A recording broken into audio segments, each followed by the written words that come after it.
Assalamualaikum warahmatullahi wabarakatuh. Bismillah, alhamdulillah, wa syukuri nikmatillah, la haula wa la quwata illa billahil aliyul adim. Semua agama akan lenyap, itulah sugesti yang diucapkan ahli nujum atau peramal bangsa Yahudi. Dan itu mungkin memang tujuan bangsa Yahudi agar mudah untuk tetap menguasai dunia ini atau memimpin dunia ini, atau dunia ini agar tetap di dalam kendalinya sekelompok bangsa Yahudi yang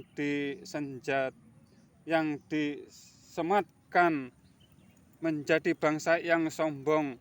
Memang mereka IQ-nya di atas rata-rata manusia biasa, akan tetapi mereka lupa kalau tanpa Tuhan pencipta semua dalil tidak dapat berbuat apa-apa. Dalam pengertian semua makhluk pasti membutuhkan Tuhannya, butuh diwujudkan, butuh atau dikasih pendengaran dan dapat mendengarkan itu atas kuasanya. Begitu juga tahu mengetahuinya semua panca indera manusia atau makhluknya itu tidak terlepas atas pemberiannya atas kuasa yang dikasih ke makhluknya. Pikiran agar dapat berfungsi membutuhkan ruang agar dapat berpikir dengan benar dan dikasih rohani agar dapat hidup dan menjalani kehidupan ini. Semua itu dari kuasanya yang diperuntukkan untuk makhluknya, dan agar tetap memilah dan memilih mana yang diridhoi dan benar-benar diridhoi dan ridho yang nantinya akan mendapatkan murkanya. Tuhan menjadikan langit bumi beserta isinya ada dua sifat yang berbeda atau berlawanan agar dunia ini dapat berjalan mengikuti zaman. Sifat yang baik dan yang buruk itu semua bersifat ambagusi. Kalau tidak ada sifat jelek, tidak mungkin disebut juga sifat yang terpuji.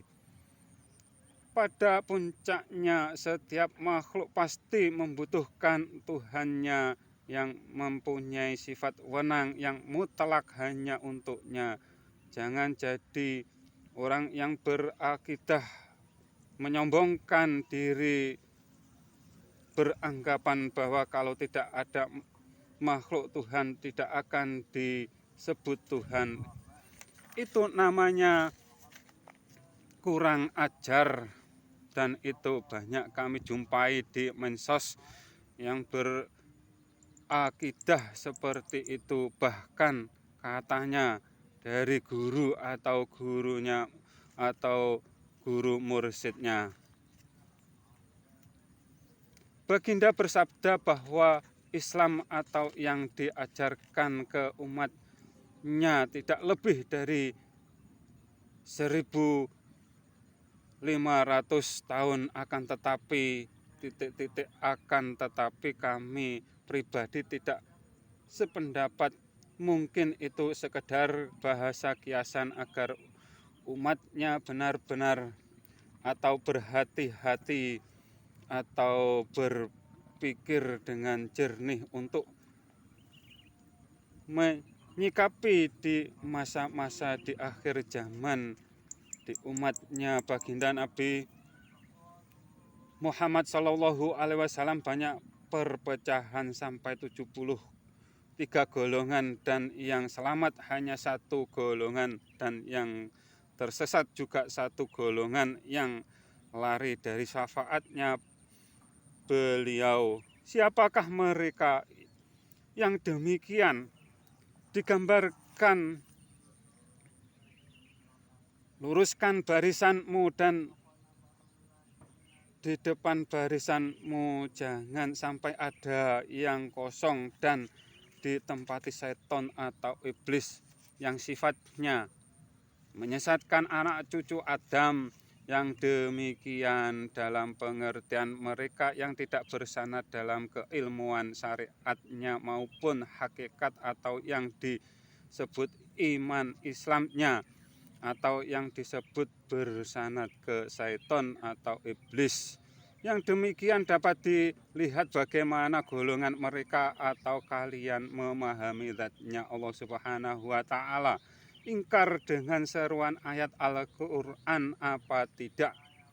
Yang ingkar seruan ayat Al-Quran juga hanya iman satu sisi ayat ketuhanan Tuhan titik-titik di atas titik-titik saja, dan menyelisihi sisi ayat ketuhanan Tuhan dekat titik-titik atau yang sebaliknya sama digambarkan seperti Dajjal bermata sebelah atau bertauhid bermata sebelah atau menjadi pengikutnya Dajjal bermata sebelah.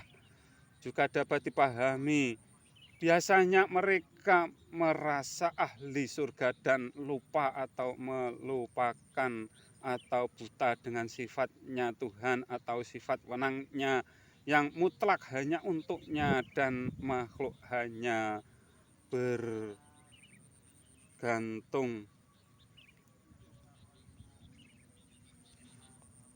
atas wenangnya atau pertolongannya. Amal ibadah makhluk itu hanya semata-mata mencari ridhonya atau mendapatkan surga darinya, itu atas kasih sayangnya Tuhan pencipta semua dalil dalam kenyataannya di akhir zaman ini, yang ahli sujud dan jidatnya sampai gosong banyak yang menuhankan Nabi Adam atau Tuhannya hanya setinggi Nabi Adam saja. Begitu juga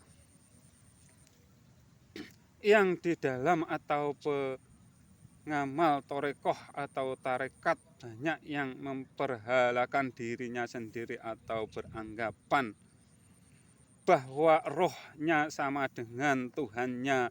Kami tidak menyalahkan torekohnya, akan tetapi dalam kenyataannya banyak pelaku torekohnya memahami makhluk tidak dapat berbuat apa-apa kalau tanpa pertolongannya, dan beranggapan ruhnya disamakan dengan Tuhannya.